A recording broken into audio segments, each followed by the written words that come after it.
Coming at you live in Florence, South Carolina this afternoon. This is Avery Baines. You know, I'm the chef manager, the URS chef, the QVC chef. I'm known locally by that affiliation. But for today's purposes, I'm going to be doing a quick show. I wasn't going to do a show about this fight. I think it's going to be a good fight, but I want to talk about the Chavez Jr. Martinez fight. I'm also going to talk about the Canelo Lopez, I think his name is, yeah. Lopez fight, back-to-back double headers, fight cards on the same night. It's going to be exciting. It's going to be something to look forward to. In private, we've talked about it during the week at work, and some of my friends who are the underground boxing organization. We talk about the fights and what we think is going to happen. I didn't do a show basically about the Andre Ward and Dawson because we knew Dawson was going to be too much coming down in weight. He tried, did the best he could, didn't work. Oh well. What he should have done, he tried to fight Travis Cloud or somebody like that, but that's another story. Maybe go to a cruiserweight guy, but he'll rebound, and I think he's going to have a problem in his next defense. Psychologically, and fighting with that weight was an issue, so his confidence is going to be a little shaky going into his next gig, so I think he'll probably lose by a decision in his next fight, no matter who he fights, so that's out the way. We're looking to see what Andre Ward does next. It doesn't really matter. He's the heir apparent to after the Pacquiaos and the Floyd Mayweathers. He should be able to continue on the legacy of being a very good, top-notch fighter. Very, very impressed with his last performance, and I think he'll do well. I think that the fight that's going to be the biggest surprise, honestly, in my heart, it's going to be the Chavez Jr. Martinez fight. And despite Martinez being the favored fighter, and I do think he will win the fight by knockout in the late rounds, maybe around 10 to 11, the TKO. I think Chavez Jr. is going to really shock us, and it's going to really surprise a lot of people with what he does and what he pulls off. I think his training being erratic is going to be his Achilles heel. I think he'll probably be the one that will do well early and then fade. Martinez is a late round stopper. The last couple of fights he's had, I think it's really going to be impressive that he'll take Chavez Jr. into 10 11 rounds. It'll probably be an even contest. He might even be behind a little bit. But just like when he fought that Macklin guy, stopped him in the 11th round, I think Chavez Jr. is going to probably run out of gas around the 11th round, maybe even the 12th round. Wouldn't it be something if we had a Mildred Taylor type ending to the fight with the father beating Taylor with a couple seconds left, and with him how he want to finish it? It's almost too crazy. It would probably be totally ironic and crazy. But I think that that's my beautiful wife getting ready to go run a little errand. I would get a shot of her, but you guys might be slobbing at the mouth, and I don't want to have to bust somebody's head on the internet. So I'm not no internet thug. I have a GPS. I'll come find you. I'll come see you. But anyway, okay. I think that the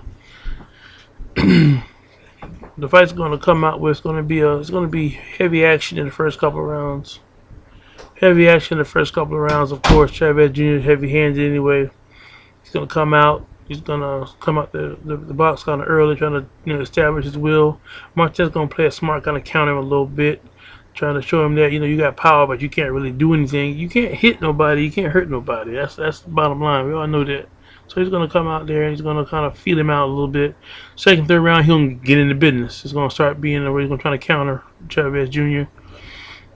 Maybe be a clash of heads or two. That southpaw fighter in there. But the number one thing to look for in that fight is going to be the guy who can establish his game plan and stick to it during the fight.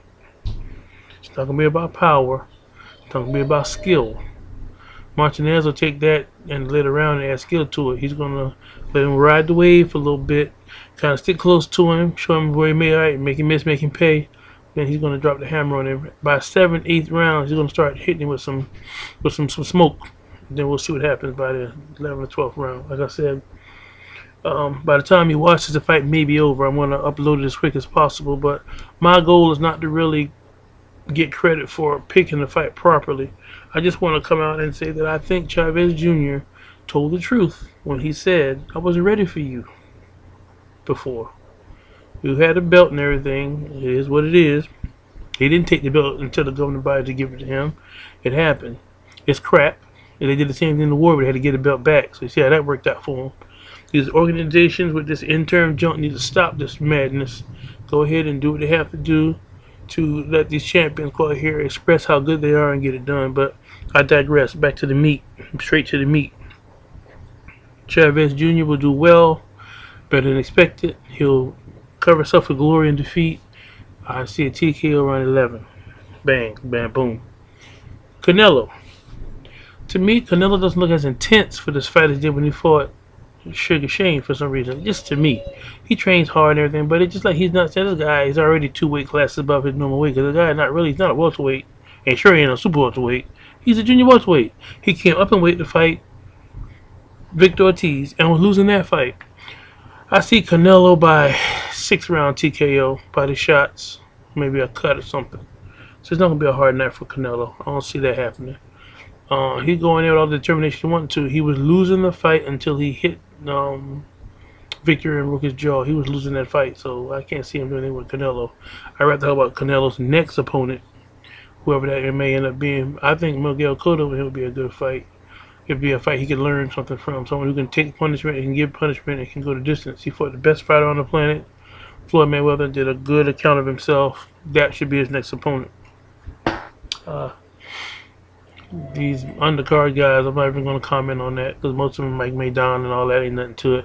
I'm looking forward to seeing Randall Bailey and Demon Alexander. Pacquiao, Marquez 4. One word. Why? What?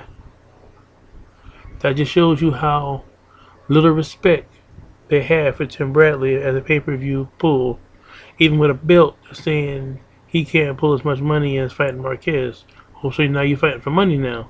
Why not go ahead and fight Floyd? He has a belt. Fighting for the 154-pound title. Got to lose. So anyway, that's my prediction on those couple of fights coming up tonight. I kind of discussed it with the other odds and ends. I hear Carl Froch is going to be defending soon, and Boutet's going to get a fight going, so we'll touch on that the next go-around. It's just 7-8 minutes of me rambling about what I think. It's not as sharp and as focused as some of my other shows, but I just want to get this uploaded real quick. It's about 5 p.m. The fight will be kicking off in about 4 or 5 hours, so if you get a chance to peek at it, see how close I am. If I'm wrong, tell me I'm wrong. Tell me why. We'll discuss it, talk about it later. It's LB coming live at you. And I meant that. You heard me.